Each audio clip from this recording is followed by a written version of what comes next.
All right, guys, this is the new project bike. This is my 2012 Kawasaki Ninja ZX14, the fastest bike in the world, the fastest production motorcycle in the world in 2012. And let's take a look at this. This was the Hayabusa Killer, the cheater bike. Yes, the cheater bike. I know you guys hated me for saying that, but a lot of you guys think I hate this bike because of that. I don't hate this bike. I love this bike. This is the bike this has been one of my dream bikes. Not dream bikes, I shouldn't say that, but this is definitely one of the bikes I've been dying to ride for so long.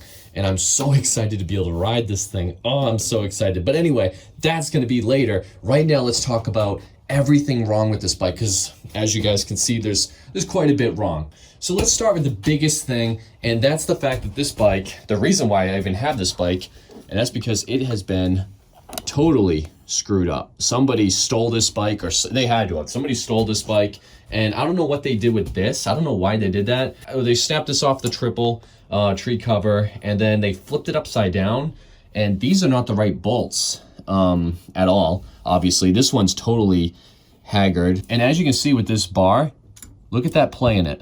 I don't know if you can see that on camera, but that's not good. If you can feel it, there's a lot of play just in the bar, both of the bars. The steering itself is fine, but just the bars. And I think it's because this is upside down and it's not installed correctly. So that's the problem there. So I'm going to go ahead and I'm going to have to order a new one of these that's not snapped off, along with a new ignition and possibly a new gas cap, because I don't have the key, so I can't undo the gas cap. That's what happened to this bike. Somebody stole it. Somebody did all this crap to it. Unfortunately, some scumbag did that. But everything else is good up here. Look at that. We have perfectly good gauges. We have, look at that, 180 miles per hour. Yikes. We have clean reservoirs. The brakes work. You can stop with the brake. The clutch works. It goes into gear. I wasn't obviously able to ride the bike, but I was able to shift through all the gears. They shift. But somebody stole the bike and then they crashed it, and that's why it looks like this. And the biggest thing that they broke was down here. They totally smashed up this cover, and I actually have the cover right here. As you can see, it's totally screwed up. Somebody laid it down hard, but that's that. At least I have all the bolts, which I was actually worried about. But I can replace that cover. It's like $80. You get the cover. I can reuse the old gasket probably. And then that'll be good to go. And then I can give it a nice flush of the oil, put in fresh oil, fresh filter, and then this bike can start. But it does have some other issues, most notably there's a hole there in the hose. That's probably not going to hold coolant too well. This hose is $60, maybe a little bit more, like $65. I'm just going to buy it. The OEM hose, with things like this, I just want OEM. But the radiator itself also has a little bit of damage right there. As you can see, a hole too. I might put some JB Weld on that just to start the bike with some water and JB Weld, and just to hear it run 10 seconds, turn it off, drain out the coal or the water, buy a new radiator, put the new radiator on, fill it up with the proper stuff. As you can see right here, frame slider totally grounded down. That is bad. So this thing's gone. I'm going to take it out and throw it away. As you can see over here, we have a mark on the fork right there. I could probably paint that, make it look good, maybe even Bondo, just a tiny bit of Bondo, just to make it not stick out so much. Maybe, who knows, we'll see what we do with that. The fork seals are not leaking, so thank God for that. The forks are good. Over here in the engine, we do have a pretty good battle scar right there, but this is the outer wall of the engine. It's very thick, and I don't believe that'll be a problem at all. I might paint it just to kind of make it look a little bit better, but you don't see that part anyway, so I'm really not worried about it at all. As for that, you got the brake. This is kind of a funny brake lever, or brake pedal, but the brake pedal's there. It works at least. That's good, I guess. But that will have to be replaced. You got a turn signal. This is actually broken on the turn signal side, so I could just get a new turn signal and plug it in, and that's good to go. But yeah, the rest of it's just body damage. As you can see right here, we got some body damage. This is gonna have to be replaced. There's no salvaging this front fender. It's just gonna be replaced, or front fairing, I'm sorry. Front fender as well have to be replaced. It's missing this fairing entirely, so that's gonna have to be replaced. What else do we have here? We have this is a full Akrapovic exhaust, full all the way to the headers, and I know that because right here, I don't know if you guys can see it, we have a official Akrapovic spring. And so these are full headers, and right here we have a bung for a auto tune if you want to add that. So that's cool. We can actually do an auto tune if we want. But yeah, this the cans are totally smoked, as you can see. They're just, whew, they're bad. I don't know what I can do to fix that, if I even can. I might just have to deal with it. Unfortunately, it sucks. I hate that. Maybe I can find a used set or something that aren't smashed up. The other side's not much better either, as you can see. But, and especially right here, you can see there's a hole. Oh, that's not good. Yeah, I don't like to see that.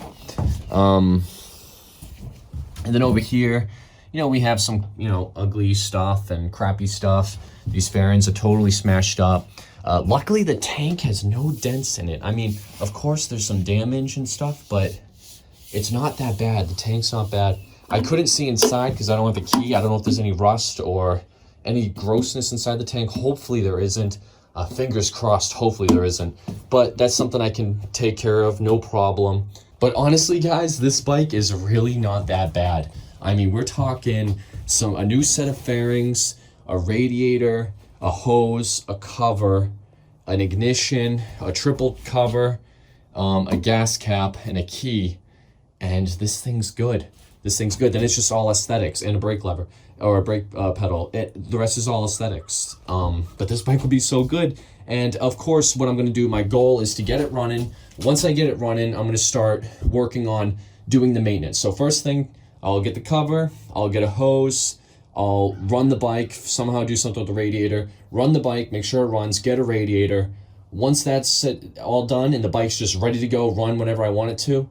Also, I'll replace the ignition, get it so I can turn the bike on, turn it over, all that stuff. Get a new triple cover. I'll do that too, just so because this is too dangerous to ride. I can't ride it with the bars doing that. And then after that's done, I will service the bike. I'll do a fresh set of brake fluid, obviously an oil change, full oil flush, everything, filter, everything. I'm gonna be very careful, make sure that there's no metal shards in that engine. And then of course, you know, the coolant will have to be serviced. I mean, it's gone, I have to. I will service the brakes though. I'll service the air filter. I'll give it brand new spark plugs. I might do a pair eliminator as well while I'm down there just for fun, because I like to do those. And yeah, and of course, you know, like I said, the brakes, you know, brake pads in the rear, probably brake pads all around, honestly, just to make it right. But obviously brake fluid. And then after that, once it's all serviced, ready to go, and I'm happy with it, and I feel it's going to be reliable, then I'll go ahead and I'll order fairings for it, and I'll order all the other little things to make it look good. And I'm going to get maybe mirrors, whatever. I'm going to make this bike look good, sound good, and I'm going to make it reliable, and it's going to be a great bike, and I'm so excited to work on it. And I'm so excited to take you guys along the ride with me. And I know you guys know I'm going to do this. You know, this is even easier than the Fireblade. Like, I started out on level 10, and now I'm doing like level 5. As long as there's no surprises, this is going to be even easier. And I know some of you guys are going to ask how much I paid for this bike, and I'm going to tell you, I paid $2,800, and it's going to have a clean title once I register it. And so $2,800 for a clean title ZX14. I'm gonna have to put probably, I'm guessing, $1,500 into it, maybe a little bit more. So I think when all is said and done, it'll be like $4,000, $4,500 into it, but the bike will be mint. It'll be good. It'll be totally it'll look amazing. It'll sound amazing. It'll ride amazing. It'll be a fully functional bike, and it'll be worth, honestly, $7,000, $8,000, $6,000, whatever. Clean title, like I said. So I'm so excited to work on this, man. This is gonna be so much fun. I am worried. This is a full exhaust system. I don't see a power commander anywhere on the bike, which means hopefully they flashed the ECU. I don't know if they did though. I really, really hope they did. If they didn't, then I'm gonna have to do something to tune this thing, maybe get a power commander or something. I'm gonna have to do something. I can't let it run this way. The only thing I can hope for is that they didn't run it too long like this, because this will damage an engine having a full exhaust system. But anyway, guys, I'll see you in the next one. Take care, and bye-bye. Sick news, pull your little arrows out. Let me live my life, the one I'd better lead. All the plans of fantasies, and we looked at them 11 ways. You said, look at me, I looked away.